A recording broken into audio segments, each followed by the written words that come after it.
इस वीक भी इतने सारे बड़े बड़े आईपीओ आ रहे हैं, डॉम्स का, आइनॉक्स का, एंड उसमें से भी एक बड़ा आईपीओ है इंडिया शेल्टर होम लोन्स का। अब डॉम्स और आइनॉक्स पे मैं वीडियो बना चुका हूं, आप जाके चैनल पे देख सकते हैं। आज के वीडियो में डिस्कस करेंगे कि India shelter home loans exactly company करती क्या है, आईपीओ की डिटेल्स क्या है, एंड क्या आपको उसके अंदर इन्वेस्ट करना चाहिए या नहीं। अभी आईपीओ है 1200 करोड़ रुपए का, जिसमें से कंपनी फ्रेश इशू के थ्रू रेस कर रही है 800 करोड़ रुपए एंड ऑफर फॉर सेल के थ्रू रेस कर रही है 400 करोड़ रुपए। आईपीओ ओपन अप होगा 13 दिसंबर को, क्लोज होगा 15 दिसंबर को, शेयर्स अलॉट होंगे 18 दिसंबर को एंड स्टॉक लिस्ट होगा स्टॉक मार्केट के अंदर 20 दिसंबर को। आईपीओ का प्राइस बैंड है 469 रुपीज से लेके 493 रुपीज पर शेयर तक।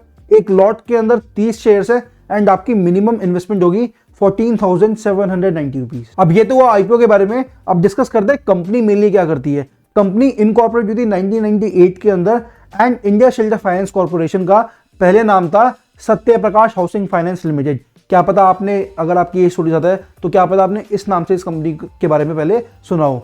अब ये जो कंपनी है इसका मेन काम है हाउसिंग फाइनेंस प्रोवाइड करना, as simple as that.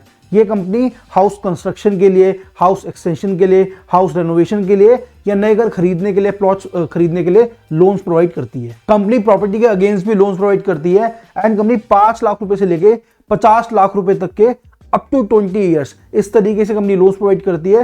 And as of 30 November 2023 company 5500 crore से भी ज्यादा के लोन्स प्रोवाइड कर चुकी है।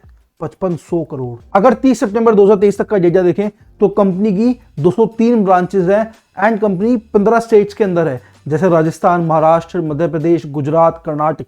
एंड कंपनी की ब्रांचेस 2021 में 115 थी, 2022 में 130 एंड अब 203। तो कंपनी ग्रो ही कर रही है। अब कंपनी का जो मॉडल है वो फिजिकल है, इसका मतलब फिजिकल प्लस डिजिटल, जिसमें कंपनी के पास 1500 से ज्यादा कस्टमर एडवाइजर्स हैं जो लोगों को उनके पास जा जाके अप्रोच करते हैं। मतलब उनको जो भी इश्यूज है उनके या कोई भी प्रोसेस है उनके लिए लोग जाते हैं, लेकिन जो प्रोसेस है, जो भी बैंकिंग का प्रोसेस है, वो सारा डिजिटल है, तो इसको हम बोलते हैं फिजिकल। कंपनी के अब 300 से ज्यादा कलेक्शन ऑफिसर्स हैं as of 31 March 2023 and company ने रिसेंटली एक आई सर्व करके एप्लीकेशन लॉन्च करी थी, जिसके थ्रू वो कस्टमर्स की जितनी भी क्वेरीज है, कंसर्न्स है, उनको ऑनलाइन सर्व करने की कोशिश करते हैं। नाउ मैं जिस तरीके से बता रहा हूं आपको, मेरा सिर्फ ये गोल है कि आपको पता लगे कंपनी क्या करती है। मैं कंपनी को प्रमोट नहीं कर रहा, एज सिंपल एज दैट। अभी मैं आपको की परफॉर्मेंस इंडिकेटर्स दिखा देता हूं, आपकी स्क्रीन पे आ रहे होंगे, फिर आपको ऑब्जेक्टिव्स बता दूंगा, फिर मैं अपना फीडबैक दूंगा कि आपको इसके अंदर इन्वेस्ट करना चाहिए या नहीं। तो ये इंडिकेटर्स आपको दिख ही रहे हैं, इससे आपको एक आइडिया लग जाएगा कि कंपनी की करंट फाइनेंशियल पोजीशन किस तरीके से है।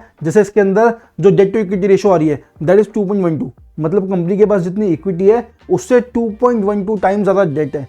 तो जो कि मतलब कोई बहुत ज्यादा ये नहीं है कि बेकार ही चीज है, लेकिन अगर कम हो तो बेटर है। अब ऑब्जेक्टिव में कंपनी ने 2 ही मेन ऑब्जेक्टिव बताए हैं कि एक फ्यूचर जो कैपिटल रिक्वायरमेंट्स कंपनी को होंगी लैंडिंग के लिए, उसके लिए पैसा चाहिए, और जो कॉर्पोरेट पर्पसेस है उसके लिए पैसा चाहिए। तो ऐसा कोई ऐसा ऑब्जेक्टिव नहीं है जिसको हम देख के बोले कि ओ वाओ कि क्या ही करने वाली है कंपनी, मतलब आगे जाके पैसा लेंड करना है उसके लिए पैसा चाहिए आज, तो ठीक है, मतलब कोई बहुत अमेजिंग ऑब्जेक्टिव नहीं है। अब अगर मैं ओवरऑल आपको इस पर अपना फीडबैक दूं तो इसका जो आईपीओ का प्राइस है वो कंपनी की एनुअलाइज्ड अर्निंग्स के हिसाब से एप्टली प्राइस्ड है।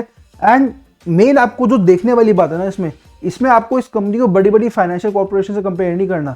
देखो होता क्या है, जब एक जो लोअर क्लास या लोअर मिडिल क्लास के जो लोग होते हैं ना, उनको ये कंपनी मेन अप्रोच कर रही, टारगेट कर रही है, वही इनके टारगेट कस्टमर्स हैं। एंड उनसे डील करना in itself is an art, क्योंकि हर तरीके के लोग हैं इंडिया के अंदर एंड हर तरीके के लोगों को समझना हर कोई नहीं कर सकता। तो जहां HDFC बैंक वगैरह या बड़े बड़े बैंक्स जो थोड़े से अपर क्लास के लोग हैं उनको अच्छे से सर्व कर पा रही है, उनके लिए उनको अच्छे से समझना, उनके पास अच्छे से जाना, उनके लिए टेक्नोलॉजी क्रिएट करना, उन सारी चीज़ों में कंपनी काम कर रही है। अब जितना मेरे को पता लगा, समझ में आया, जितनी मेरी इंट्यूशन करी है वो यही है कि कंपनी उन लोगों को अच्छे से सर्व कर पा रही है। एंड जैसे आपने देखा होगा जियो आया, सारी चीज़ें हुई, तो वो लोग काफ़ी डिजिटल होने लग रहे हैं। एंड आज भी बहुत सारे ऐसे लोग हैं जिनके बैंक अकाउंट्स भी प्रॉपरली वो यूज़ नहीं कर रहे हैं, उनको आता नहीं है। तो अगर उस तरीके से उन लोगों को कंपनी सर्व कर पाएगी तो कंपनी के ग्रोथ के काफ़ी ज़्यादा चांसेस हैं। तो आई से कि आपको उसके अंदर अप्लाई करना चाहिए। बाकी आपकी अपनी रिसर्च है, आप देखो, जाके चेक करो, क्योंकि ऑल दो ऑब्जेक्टिव में कोई ऐसा नहीं है कि कंपनी कुछ बहुत ज़्यादा रिसर्च के लिए या इनोवेशन में या डिजिटाइजेशन में खर्च कर रही है, लेकिन अगर उन लोगों को कंपनी समझती है और उसी के अंदर बिजनेस एक्सपैंड करने के लिए वो कैपिटल रेज कर रही है, तो that is also a good thing. So उसमें आई गेस आपको उसके अंदर इन्वेस्ट करना चाहिए। बाकी एज ए ऑलवेज से आपकी अपनी रिसर्च है, डू नॉट टेक माई और anybody else's call for any investment purposes. आप अपनी रिसर्च करो, क्योंकि उसके बाद अगर आप गलत भी हो गए ना, आपको पता होगा कि आप गलत क्यों हुए।